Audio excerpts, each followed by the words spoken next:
Tara guys, samahan niyo po ako mananghalian, no? Ito po ang ulam natin ngayon guys.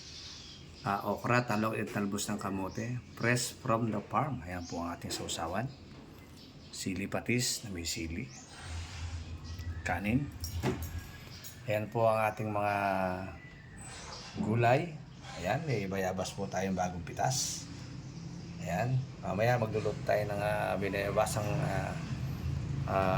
buto-buto ng baboy. Ayan. So yun guys, so kapipitas lang po yan guys, no? Ayan. So yan, meron po tayo ditong kamatis. Ito ang ating main ulam ngayon, okay? So guys, samahan nyo po ako.